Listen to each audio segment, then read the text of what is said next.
Olá, sejam todos bem-vindos a esse nosso novo capítulo, vamos dizer assim, desse nosso encontro semanal, que está sendo incrível, está sendo fantástico, porque você está aprendendo a expandir sua consciência. E olha, os comentários têm sido muito bons, obrigado a todos que comentaram sobre o nosso canal e sobre aquilo que a gente está levando a vocês de forma tão carinhosa, e eu espero que tenha ajudado alguns de vocês, tá, a expandir essa consciência, a entender e a utilizar seu livre-arbítrio, tá? Porque o nosso propósito aqui é fazer com que você seja o protagonista da sua vida, tá? E não somente alguém de segundo plano, e outras pessoas tomem decisões pela sua vida. Não é isso que nós queremos. Nós queremos que você assuma a responsabilidade, os resultados e as consequências, mas você controle esses resultados, defina o que você quer. É para isso que nós estamos aqui, para isso nós criamos esse nosso encontro semanal, para que a gente possa conversar sobre isso. E mande para os amigos, tá? Mostre para outras pessoas esse nosso canal, faça com que outras pessoas também possam expandir, também possam se tornar protagonista da sua própria vida e comece a ser mais feliz. Esse é o único propósito desse nosso canal. É fazer com que as pessoas sejam felizes sendo elas de verdade. Sou Flávio Oliveira, psicanalista, mentor de carreira e estou aqui para guiá-los, tá, nesse caminho da expansão da consciência. E uma das coisas que nós vamos falar aqui nesse momento é sobre o cérebro, tá, e dois outros companheiros do cérebro. Tá? Aqui nós temos o cérebro e a mente. Aí você pergunta assim, Flávio, você já falou de outra vez. Isso mesmo, já expliquei um pouquinho. E agora eu vou falar essa questão, trabalhando na questão da psicologia. Como é que a psicologia ela trabalha? Tá? O que a psicologia estuda? E a psicanálise, Flávio, também vou falar sobre isso. Qual a diferença entre psicologia, psicanálise, que são áreas de estudo diferentes. Tá? O cérebro, ele é a máquina, ele é a estrutura, já falamos sobre isso de outra vez, né? Ele é aquilo que está sólido ali, os neurônios, toda aquela estrutura física, tá? É o cérebro. E nosso cérebro, ele é limitado em processamento, tá? Por isso que nosso cérebro, ele toma algumas decisões e ele evita com que a gente vamos dizer assim, tem uma pane no sistema, ok? Existem várias proteções que o cérebro utiliza para evitar pane no sistema. E o que ele faz? Nós chamamos até de alguns sintomas, né? Algumas doenças mentais são criadas a partir do nosso cérebro e nossa mente nos protegendo. Lembrando que a nossa mente é a estrutura não física, vamos chamar assim de um software que acompanha o cérebro. Nós temos o cérebro, que é a estrutura física, e nós temos a mente, que é a estrutura virtual do cérebro. Então, a mesma divisão, a mesma estrutura que existe no cérebro, existe na mente, tá? Com uma diferença. Uma, ele é física, e a outra, ela é virtual, vamos dizer assim, né? Ela é energia. A mente, ela funciona de forma virtual, é o software, tá? Que já vem prontinho e faz com que o cérebro funcione de acordo com esse software. E o cérebro é preparado para se adaptar a esse software, tá? E esse software, durante a nossa vida, ele é modificado. Modificado pelo quê? Pelas nossas experiências. Cada experiência que a gente tem, ele é incorporado a esse software, a nossa mente. Nós chamamos isso de memória. Cada memória é incluída na nossa mente. Algumas, e quando junta o software mais o hardware, que é o cérebro, tá? A mente, nós formamos a alma, tá? Ou podemos chamar também de consciência, alma vivente, né? E o próprio nome psicologia vem do termo estudo da alma, tá? E não só da mente, mas porque a psicologia, ela estuda a interação entre o cérebro e a mente. Essa interação gera o quê? Comportamento, ações, escolhas, tá? Então, basicamente, a psicologia ela estuda essa interação entre essas duas ferramentas tão importantes para a sobrevivência do ser humano. Então, é necessário essa interação, tá? Então, quando eu vou estudar a mente inconsciente, nesse momento surge a psicanálise. Enquanto a psicologia estuda a mente mais consciente, tá? A psicanálise ela vem estudar a inconsciência, aquelas memórias reprimidas que estão guardadas lá no fundo do baú, né? Vamos dizer assim, da mente. Esse é o ponto de estudo da psicanálise. Então, basicamente, a diferença entre psicanálise e psicologia é que uma estuda a consciência e o outro estuda a inconsciência, tá? E à medida que a psicanálise vai adentrando no mundo da inconsciência e trazendo para o consciente, a pessoa vai se tornando mais ciente e percebendo o seu comportamento e podendo modificar. Aquilo que eu não vejo, eu não posso modificar. Aquilo que eu não sei que existe, eu não posso modificar e não posso corrigir. Então, por isso que a psicanálise ela é tão importante trabalhando em parceria com a psicologia, tá? Não são concorrentes nem nada, as duas trabalham juntas, estudando o comportamento humano. Então, você, como o nosso estudioso aqui que está estudando sobre a expansão da consciência, tem que entender exatamente isso, que quando você tem essas escolhas que você faz, elas são totalmente conscientes, tá? Então, você precisa escolhê-las e definir, afinal, o que você quer da sua vida, tá?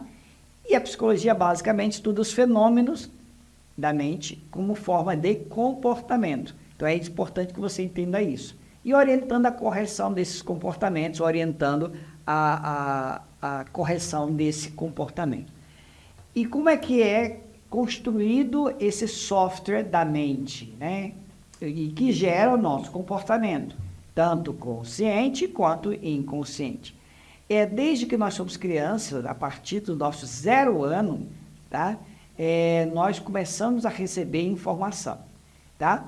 E muitas vezes informações que corrompem o nosso software. Infelizmente, isso ocorre também. Informações erradas, informações, vamos dizer, por exemplo, uma informação tipo, quando você era criança, o seu pai disse que você era feio, um exemplo, e você internaliza aquilo, você acredita aquilo, você reforça aquilo, você olha no espelho e diz, eu sou feio.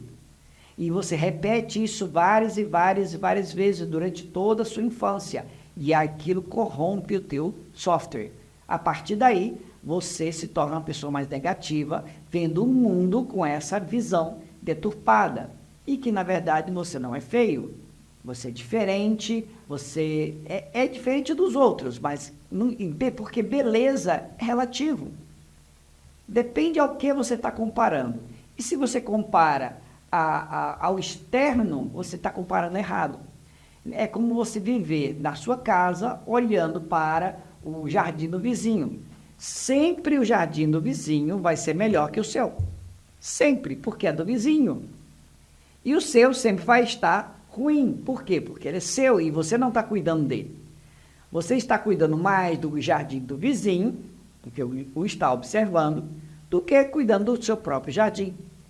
Em vez de cuidar do seu jardim, você está cuidando do jardim dos outros. Pense sobre isso. Essa primeira lição que eu tenho para você, dessa construção de realidade, é que quando eu construo a minha realidade com base na vida do outro, eu estou construindo errado. Eu estou criando uma realidade imaginária, não concreta. E provavelmente será uma realidade frustrante. Você terá muita frustração, muita decepção. Por quê? Porque nunca você será o outro. Nem que você nasça novamente, você conseguirá ser o outro. Porque sempre você vai ser você. Não tem escapatória, tá? Então, o que vai mudar é como você percebe a você mesmo. Aí você me pergunta, então, Flávio, qual a forma correta de eu avaliar e me perceber? É sempre comparando você no presente com você no passado. Se hoje você está pior do que ontem, então você tem que fazer escolhas para que amanhã você se torne melhor que hoje. Entenderam? E se hoje você está melhor que ontem, maravilha, comemore. E o que você vai fazer? A partir de agora, fazer tomadas de decisão em que você amanhã possa ser melhor que hoje. Isso é evolução. Então, voltando a falar sobre quando nós somos crianças, então de 0 até basicamente 9 anos, nós somos uma esponja e nós absorvemos tudo. E quem você é hoje foi construído exatamente nessa idade, de 0 a 9 anos. Tanto que nós, psicanalistas, utilizamos sempre no processo de análise, tá, dados e vamos comparar com a experiência de vida do nosso paciente quando ele era criança. Porque é daí que surgem os primeiros traumas, é daí que surgem as primeiras situações difíceis que aquela criança não tem a capacidade, muitas vezes, de processar. E o que ele faz? Ele reprime essa informação. Ele não a processa, portanto, fica lá guardada no inconsciente. Por isso que muitas vezes você não lembra da sua infância. Tudo foi jogado no inconsciente, tá? Então, muitas vezes, lembrar da infância, lembrar de histórias ajuda bastante, tá? Você processar informações traumáticas ou não que aconteceram, tá? E mais importante, o que importa não é a informação em si, se ela é verdade ou não. O que importa é a experiência do indivíduo. Eu já estudei casos, por exemplo, que o adulto lembra que foi espancado quando ele era uma criança. E, na verdade, ele recebeu um tapinha na mão. Mas para aquela criança, naquele momento que ele recebeu aquela tapinha, ela processou e ela guardou aquela informação do inconsciente como sendo um espancamento. Que para ela, na percepção dela, foi um espancamento, tá? Então, e aí o adulto cria aquilo como sendo, que ele cresce a vida inteira dele tendo aquilo como um espancamento. Então, para a psicanálise, não importa se é real, se é uma fantasia ou se é simbólico, tá? Nós trabalhamos os três juntos, o real, a fantasia ou imaginário e o simbólico, os três juntos, porque para o indivíduo foi a construção do seu software, tá? A construção do seu software foi assim, tá? Ela foi feita desta forma, ok? Então, eu preciso entender isso para poder dar continuidade à expansão da consciência. Se eu pegar a minha história da minha infância, eu vou entender muita coisa do meu comportamento como adulto, tá? E depois dos 9, nós entramos na adolescência. Quando eu vou para a adolescência, eu já vou colocar em prática toda aquela programação e informação que foi colocada quando eu era criança. Então, o que acontece? Quando eu era criança, recebi informação, processei informação e guardei um monte de coisa que às vezes não podia ser processada naquele momento, porque eu não tinha ferramentas necessárias. Quando a adolescente, eu começo a usar algumas coisas e começo a, muitas vezes, sofrer com aquilo, conflito. Há casos, por exemplo, de uma adolescente que vira para os pais e diz: eu quero que vocês morram, né? Eu quero que vocês sumam da face da terra. E, na verdade, não é isso que ela queria dizer. No seu inconsciente, ela tem um amor tremendo pelo pai e pela mãe. E ela quer que eles vivam muito. Mas, na hora de projetar, é projetado de uma forma errônea. Nós chamamos disso, muitas vezes, de espelho da mente. Eu falo ao contrário do que eu sinto. Ou eu quero lutar contra o que eu sinto. Eu não queria, na verdade, eu odeio o amor que eu tenho. Tá? Então, é a luta lá interna contra si mesmo. E essa luta causa conflito interno, que causa angústia. Por isso que nós temos tantos adolescentes com angústia, com depressão, tá? Porque eles não estão conseguindo processar todas as informações que existem dentro dele. Então, isso é de 10 até os 18 anos. São 9 anos desse processo onde, para sobreviver, o que ele busca? Identidade com comunidades externas. Dependendo de quem o influencie, ele vai também escolher os caminhos parecidos.